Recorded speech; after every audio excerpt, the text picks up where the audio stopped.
Bonjour à tous, on se retrouve pour un nouvel épisode de Lord of Mysteries et je dois bien dire que je suis complètement à fond dans l'histoire. Je pense avoir compris ce qu'était cette séquence qu'on a vue au tout début de l'épisode 1.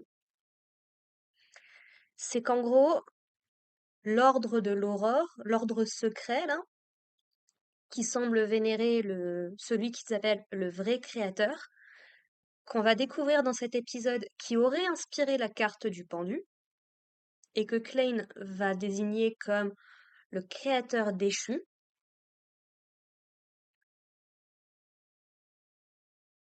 J'ai le senti, si j'ai bien compris le délire, l'ordre secret veut ramener à la vie ce créateur-là, cette entité divine-là,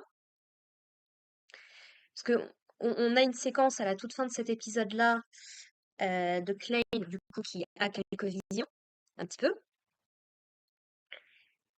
Parce il s'intéresse en fait sur plein de trucs qui se passent autour de lui, le destin, ou en tout cas le hasard, la force extérieure qui a l'air de guider son chemin. C'est un peu compliqué. Comment est-ce que je peux essayer de remettre tout ça en ordre? Donc, à la fin de cet épisode-là, on voit donc des membres visiblement de l'Ordre de l'Aurore utiliser une femme enceinte et le crâne du fils de Monsieur Azik, du comte de l'Amdu, là. De ce que j'en ai compris, ils ont réussi à mettre l'essence de leur dieu dans ce crâne et à implanter cette entité dans le ventre de cette femme enceinte. Et je pense effectivement que ce qu'on a vu au tout début de l'épisode 1, qui est acté comme étant le jugement dernier de Tingen, de la ville où on est, j'ai été revoir la femme, enfin ce que j'interprète comme étant une femme. Au début, je pensais qu'elle avait juste le corps déformé. Je me demande si c'est pas une femme enceinte. Et en fait, donc ce jour de septembre 1349, je crois, donc l'événement qu'on voit au tout début de l'épisode 1, le jugement dernier, le jour de l'Apocalypse, c'est censé être le jour de la résurrection, du retour de ce Dieu. Peut-être que je pars trop loin, mais ça ne m'étonnerait absolument pas. Et visiblement, Klein se retrouve dans une situation très très compliquée. Alors pourquoi c'est très intéressant? Puisque donc on a une femme enceinte dans cet épisode-là. Je peux pas assurer que les deux soient la même, mais la femme en question qu'on rencontre, bon, elle sent son bébé qui bouge. Jusque-là, normal. Pour un bébé en bonne santé, normalement, ça passe. Mais du coup, elle explique également que l'enfant, le bébé qu'elle a dans son ventre, sifflote et fredonne pour l'aider à s'endormir. Ça, normalement, c'est pas normal chez un bébé normal. Donc, si c'est la femme enceinte qu'on voit à la toute fin de l'épisode, du coup, je me dis qu'effectivement, elle a potentiellement pas un bébé normal dans le ventre. Là où c'est très intéressant, c'est que le père de son enfant est un homme qu'on a vu à la toute fin de cet épisode-là, pendant cette espèce de rituel bizarre qu'on a fait à cette femme enceinte. Donc, la connexion, a priori, elle est là. Euh, Et alors, là où c'est intéressant, du coup, c'est que donc ce mec-là, Lavenus, je crois, donc il y a la tante de cette femme enceinte qui veut le retrouver parce qu'il est accusé d'être parti avec l'argent, globalement. Et en fait, il était à la tête, si j'ai bien compris, d'une société minière, je suppose. En tout cas, il y avait des mines dans les montagnes Ornacis, les fameuses montagnes Ornacis, qui sont liées euh, à cette ancienne civilisation disparue, qui se trouve dans les montagnes, qui est liée au pays de la nuit éternelle, tout ça, tout ça. Et donc, est-ce qu'il est vraiment parti ou pas? C'est pas très clair. Et en fait, C'est très compliqué de remettre cet épisode dans l'ordre et de réussir à articuler ses idées. Puisqu'en fait, donc ce mec-là a fait des recherches sur les mines en question. Donc Lane, ça l'interpelle un petit peu. Il se dit, ben, si c'était une arnaque, pourquoi faire des recherches? Et en fait, il s'est associé avec un mec qui s'appelle Sirius Arpatis, je crois, un truc comme ça, qui apparemment semblerait être un membre de l'ordre et qui était présent quand donc Vincent Anas, le voyant qu'on avait déjà affronté là, qui avait donné le miroir à la jeune fille, lorsque Vincent Anas a donné le carnet Antigonus à Welch et Naya pour qu'ils puissent l'étudier, enfin Welch surtout. Voilà, donc a priori tout ce petit monde-là fait partie de l'ordre, et on retrouve sur le cadavre de ce Sirius Arpatis une lettre adressée à un certain Monsieur Z. Donc apparemment il y a 22 oracles dans l'ordre de l'aurore. Donc sachant qu'il y a 22 voix, il y en a peut-être un par voix pour le coup, ça pourrait expliquer pourquoi ils ont des pouvoirs aussi différents. Disant que bah, ils ont rien trouvé de particulier autour du carnet, malheureusement. Mais qu'ils se préparent pour la fin du monde. Enfin, il y a tout un délire là-dessus. Et il y aurait aussi tout un truc. Enfin, Klein a une réunion avec le pendu et avec la justice. Donc, chose intéressante du coup, que le mec qui se fait appeler le pendu, c'est lui qui va nous en apprendre plus sur le vrai créateur, le créateur déchu, le dieu que vénère de l'aurore. C'est intéressant que ce soit lui qui nous en parle, puisque c'est lui-même qui s'est attribué la carte du pendu. Et c'est lui, justement, qui nous dit qu'a priori, l'empereur Roselle s'est servi de cette représentation-là pour créer la carte du pendu. Bref, c'est intéressant. Surtout qu'apparemment, il a l'air de savoir beaucoup de choses, d'être plutôt mal à l'aise par rapport au fou. Alors, on sait toujours pas réellement l'intérêt de ces deux personnages-là dans l'histoire. On est quand même épisode 7, c'est bien dommage. Mais voilà, c'est assez intéressant. Et du coup, Klein va lui demander, bah, est-ce que tu sais quelque chose sur le truc Ornasis, là?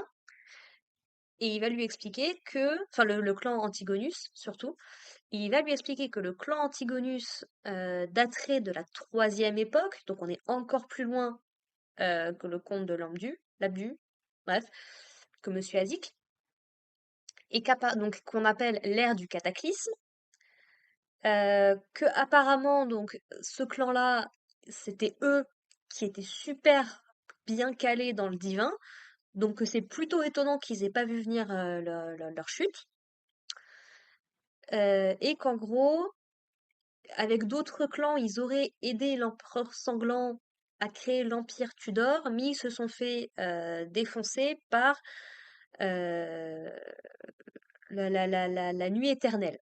Donc potentiellement cette fameuse déesse qui est liée à l'église, au groupe qu'a rejoint Klein. C'est très compliqué, c'est très très compliqué.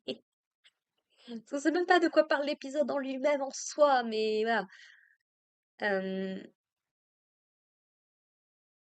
et voilà, et ce clan, ce pays de la nuit éternelle, là, on avait déjà évoqué que peut-être qu'ils étaient en lien avec la Renaissance. Enfin, voilà, il y a tout un délire qui m'a l'air mais fascinant, mais il faut suivre, il faut suivre. Donc voilà ce que je peux dire sur cet épisode à ce niveau-là. Sinon, concrètement, dans les faits, dans l'épisode, il y a un collègue de Klein qui apparemment s'est fiancé. Super, pourquoi pas, bravo à lui. Apparemment, c'est assez rare pour les gens de leur organisation. Voilà. On a quelques interactions avec d'autres membres des Faucons de la Nuit, mais honnêtement, on les a concrètement jamais réellement vus, donc OSEF complet. Là, pour le coup, c'est clair que ça manque énormément. Donc, on a Klein qui va essayer un petit peu de comprendre c'est quoi tout ce bazar. Il va être confié, enfin, on va lui confier la surveillance de cette espèce d'énorme porte, là, la porte Chanis, qu'on lui dit surtout, tu ne l'ouvres pas. Alors, elle peut s'ouvrir toute seule, mais toi, tu l'ouvres pas, d'accord? C'est là où ils enferment globalement les artefacts qu'ils ont à leur disposition. Et donc, j'aime beaucoup parce que le capitaine lui dit, non, mais tu sais, en général, c'est plutôt calme et tout. Je me suis dit, bon, donc évidemment qu'il va se passer un truc. Et en fait, il y a la porte qui s'ouvre toute seule et il y a un autre pantin. Pas le même que celui qu'on avait vu la première fois, mais c'est le pantin du malheur, je crois. Super long. Qui ouvre la porte, qui est prêt à sortir ou à faire un truc, mais et qui avait l'air d'avoir un papier dans la main prêt à le tendre à Klein, mais qui s'était complètement rappelé à l'intérieur. Voilà. Et puis Klein, voilà, il doit faire tout un rapport sur plusieurs affaires auxquelles il a plus ou moins participé. Sauf qu'il y en a une qui n'est pas encore arrivée.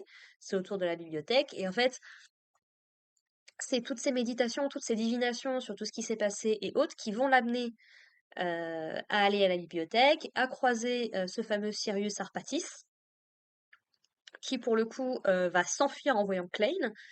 Il va le poursuivre, mais en fait il s'avère que ce mec a pété les plombs, donc c'est à moitié transformé en monstre. Klein va assez facilement réussir à le défoncer. Il va essayer de rentrer un peu en contact avec son esprit pour savoir s'il a pas des choses à lui apprendre. Mais comme il est en train de mourir, bon bah c'est pas le meilleur moment pour faire de la divination et ça risque de faire très très mal. Et parce qu'il cherche du coup des informations sur la potion du clown qui est censée être la prochaine étape de sa transcendance en fait. Et du coup, voilà, il va comprendre qu'effectivement il y a une interférence dans ses pouvoirs. Il va réussir, semblerait-il, à absorber complètement sa potion pendant l'épisode. Et en fait, le secret, c'est de ne pas se reposer uniquement sur la divination, c'est subtil. Et il va voir deux cheminées rouges quelque part dans la ville. Et apparemment, ce serait là potentiellement que serait un peu la solution à tous ces problèmes actuels, en fait, quoi. Parce qu'en fait, il essaye de savoir concrètement quelle est la raison du suicide de Klein à la base, mais il n'arrive pas à avoir une vision très précise et il se dit, ah bah c'est peut-être là-bas que la solution se trouve.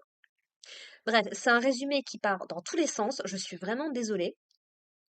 Alors, je me suis rendu compte à la fin de cet épisode, parce que j'avais quelques problèmes pour revenir en arrière, euh, il est possible qu'il y ait des scènes post-génériques à la fin des épisodes que je n'ai jamais regardées. Je vais pas regarder celle-là. Je me suis rendu compte qu'apparemment, il y a un espèce d'opening et d'ending aussi. En tout cas, là où je regarde, il y a les crédits, en fait, et ça m'est jamais venu à l'esprit de regarder après les crédits. Et honnêtement, je vais pas le faire non plus dans cet épisode-là. Je suis profondément contre les scènes post-génériques, que ce soit dans des films, dans des séries ou autres, parce que t'es pas censé regarder tous les épisodes, vérifier s'il y a une scène ou pas. J'ai vu beaucoup ça sur Full Metal Alchemist Brotherhood, par exemple. J'estime que non, ça, non, non, non. Donc peut-être qu'il y a des infos que j'ai pas compris jusqu'ici, qui se sont cachées dans des scènes post-génériques que j'avais pas vues, mais je veux expérimenter la série comme elle est présentée. Et bah s'il y a une scène post-générique, bah tant pis. Voilà. Arrêtez de mettre des trucs post-génériques. Voilà. Si vous avez des commentaires à me faire sur cet épisode-là, sur mon résumé, sur ce que j'ai compris ou pas, encore une fois sans spoiler, écoutez, n'hésitez pas, hein, ce serait un plaisir. Et puis bah, sur ce, nous on se retrouve la semaine prochaine pour parler de l'épisode 8. Là, je suis vraiment à fond dedans, je suis en train de me binge-watch, de me rattraper la série d'un coup, alors que j'en ai une dizaine qu'il faut que je finisse de rattraper, dont des séries qui datent. Mais bon, là, je me laisse un peu porter par les trucs qui m'attirent le plus. Je me fais ma grosse série mystère maintenant. Comme ça, je vais être en dépression sur tout le reste, sur tout le reste des séries. Comme ça, on est bon. Voilà. Sur ce, bah écoutez, portez-vous bien, prenez soin de vous, prenez soin de vos proches, et puis à la prochaine. Allez, bye les gens.